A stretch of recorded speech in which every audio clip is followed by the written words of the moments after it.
Hey y'all, Kristen here and welcome back to my channel. If you're interested in minimalism, simplifying, and healthy living, then stick around. So are you interested in being rich and making money? Well, then minimalism is for you, because this is how I became a millionaire and made millions of dollars. Okay, let's go back. So minimalism did not, in fact, the way culture defines it, make me quote unquote rich.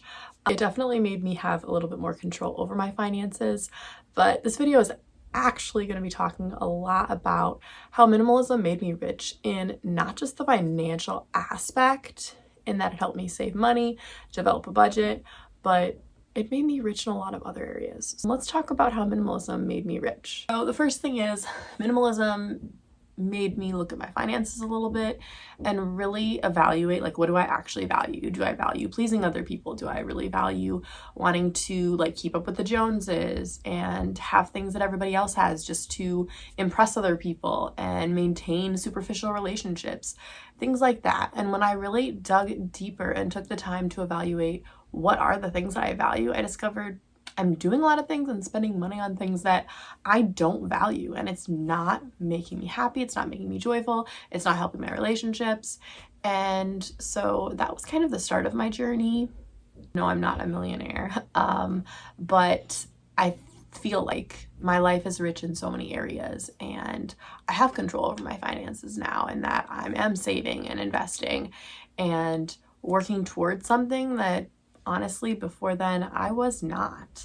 And I wasn't really thinking about the future very much either. What are some other areas that this made me feel abundant and feel more joyful? Well, I think it definitely made my relationships more rich in that I was investing more in my relationships, like more time and less time in relationships that were toxic, not beneficial for me, that were maybe taking from me and weren't providing any sort of like they weren't contributing anything to the relationship, they were just taking 100% of the time. So really investing in relationships with people that are going to support me, going to love me unconditionally, and going to also give me honest feedback about things, like they know me, like actually know me. And that's the kind of people I want to have around, right? People who are going to support my minimalist journey and support my values. Now, we can disagree on things, absolutely, but we can have honest conversations about that, and they're not going to like shove me away because we differ on those things.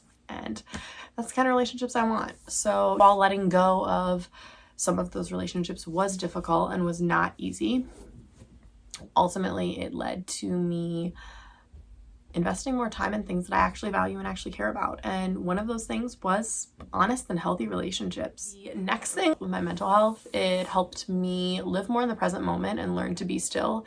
It helped me not be like that quote unquote productive. Like, you see so many videos, and this is no hate toward those videos because I've actually watched and enjoyed some of those productivity videos, but I think that like quote unquote productive that we hear in culture and all around, it can make us feel guilty or ashamed, or like we're doing something wrong when we're being still, or when we're having a lazy day, or when we're honestly just doing nothing. And that's very problematic to your mental health, your physical health, right? Like, we need time and space to just be still. Being still and sitting with God and praying has definitely helped my mental health. It's made me be more present, more joyful, more grateful. I've also implemented a few other practices in that it's also improved my physical health. I've started running, and I never started running, and it's become a habit. I've started like walking or biking, like any form of physical exercise that I can do every day, I'm doing it.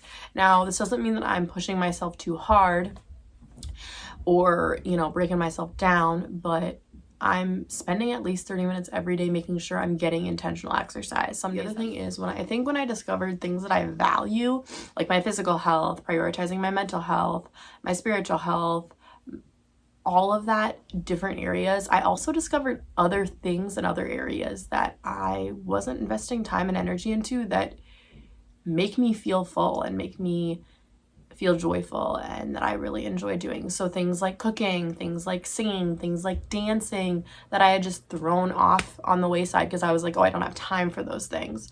When in reality, I needed to make time. I needed to get rid of the things that weren't bringing me value and start doing the things that I enjoy doing. Kind of what I would suggest as a starting point, if if you're looking to make your life more abundant, is start off with looking at your values, what's important to you, and invest time and energy into the things that are important to you. Now, if you don't know, and it's been a really long time, which, hey, I've been there, start off with a values card sort. I'll actually link that down below if I can. It's a free thing, and it kind of lists like things of most importance, least importance, and then kind of somewhere in the middle. And you can kind of divvy out the different cards into sections of what's most important to you and start intentionally implementing what you think is most important. Now, if those things don't bring you joy, then maybe evaluate and be like, okay, is this actually something that is important to me, or is this something that someone else is telling me that's important to me? And that's kind of how you can figure it out a little bit, is through trial and error and through testing some things out. But again, a lot of those things, even like when you were younger that brought you joy, a lot of times those things are still values that sometimes as we grow older into adulthood, they get put on that back burner and we aren't doing them anymore because we feel like we don't have time or they won't be socially acceptable. Or so. If you enjoyed this video, please give it a thumbs up and subscribe if you want to see more videos. But otherwise, it's a beautiful day to simplify, and I'll see y'all in the next one. Love y'all. Bye.